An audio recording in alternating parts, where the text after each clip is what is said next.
Hi there, I'm Issa Waters with Parenting with Abandon. Thank you for hanging out here with me on my front porch. I love sitting here and chatting with you about parenting.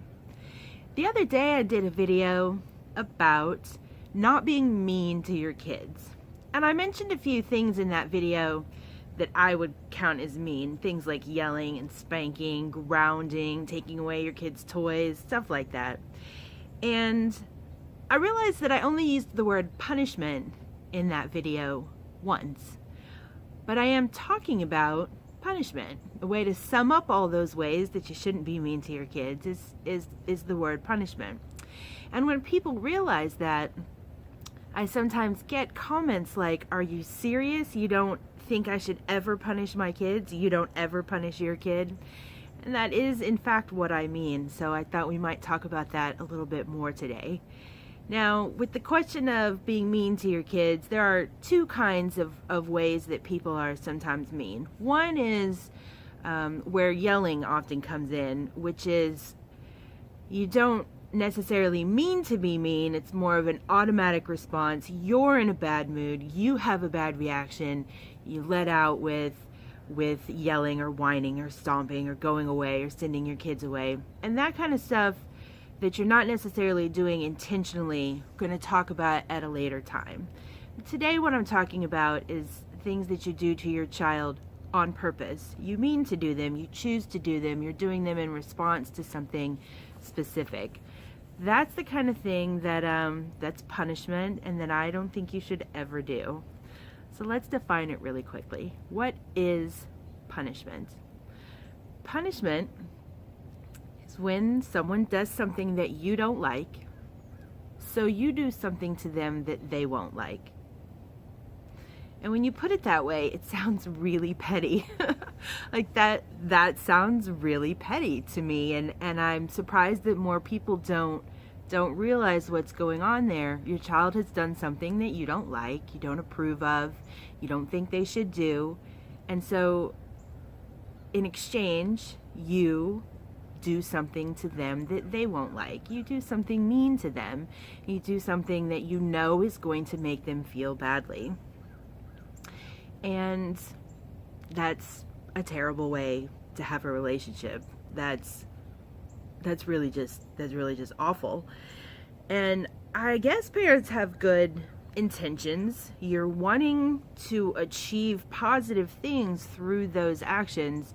You're wanting to teach good values. You're wanting your child to learn something useful. But that's not really happening. When you do something to your child that they don't like, they don't go away from that action thinking, "Oh yes, my mom is so insightful and now I see the error of my ways." That's not what's happening. They're thinking, "You suck," and they're trying to figure out how to get out of being in trouble the next time. And unless sneaky deviousness about avoiding responsibility is the value you're trying to teach your kids, punishment is not accomplishing the kinds of values that most of us do want to pass on, like helping our kids be compassionate, be thoughtful, take responsibility for their actions, think carefully about their choices and make good choices, and share our values. So what does work?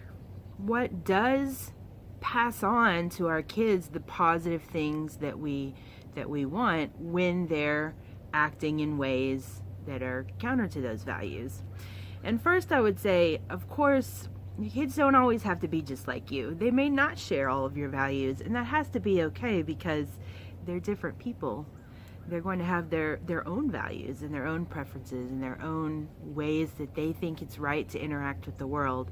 And you gotta be together with them on that. You gotta be side by side, not trying to make them be just like you.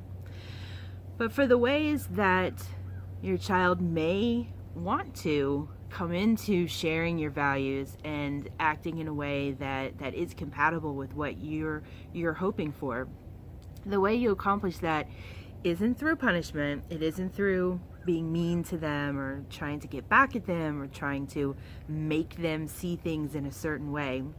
It's going to come through connection with them as a human being who's doing their best, who's working their way through the world and learning as they go. It's going to involve you modeling the kind of behavior and the kind of attitudes that you want to see, and it's going to involve you helping them find solutions to the problems that they have in their life. You can think of it just like you would with a friend. If a friend of yours acts in a way that you don't agree with, you don't have punishment available to you as an option. You have to do other things. You have to empathize with where they're at. You have to have long conversations about what's going on in their lives. You have to understand their priorities, which you accept may be different from yours. And you have to just be with them as a really good friend, side by side, going through your lives together, figuring stuff out. And that's the kind of thing you have to do with your kids too. Don't be this angry punishment person in their life, because they don't learn from that. They just want to get away from that. Instead, be a really good friend. Be a really good friend. Connected, sharing good ideas, sharing your life side by side. Go forward with friendship, with love, with joy, and with no punishment. Just get rid of that. It's a terrible idea. All right, I'll talk to you later.